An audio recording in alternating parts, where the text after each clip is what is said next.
Hey everybody, I just wanted to share with you a few uses for a oscillating multi-tool when you're dealing with carpet, specifically carpet removal. Here I'm using a scraper blade to cut the carpet. Going to be able to just slide that basically through the carpet from one end to the other.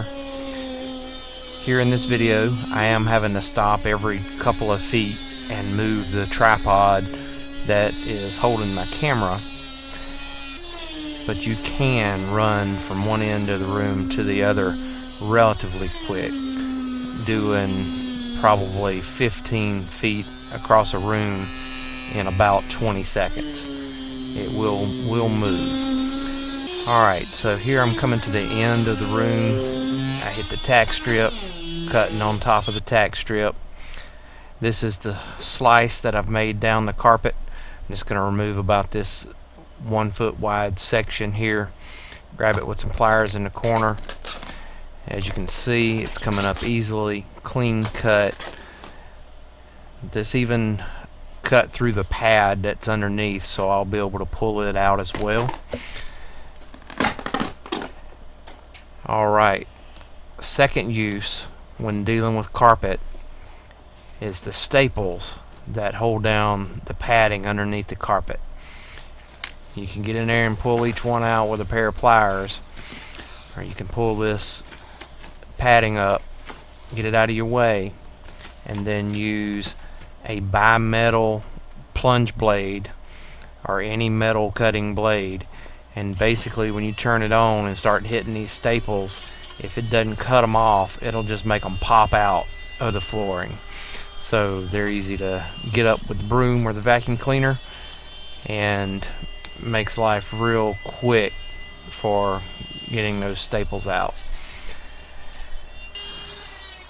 The next use for it that I'm going to show after I get through with these staples is going to be for getting up the tack strip. Now you can use a crowbar for tack strip, obviously. When you're pulling nails up out of this particularly particle board, it's going to tear the particle board up, especially with some of the bigger nails. You're going to have splinters everywhere, and your tack strip is going to be destroyed. It doesn't matter how careful you are with a crowbar, pry bar, you are definitely going to mess it up. If you're planning on reusing the tack strip, either on the job you're working on or another job, use that same bimetal plunging blade and just slide it up underneath the edge and cut those nails off. Now this blade that I'm using here is completely dull in the middle of the blade. It is sharper on the edges, but it is definitely hard to hold the edge of the blade on the nail. But it's still getting the job done, so no complaints there. And once you're done, your tack strip could be reused. You know, that stuff's brittle, particularly if it's been down on the floor for any amount of time. This particular tack strip's been down for 30 some odd years, I believe. So definitely is, you know, dry and kind of brittle.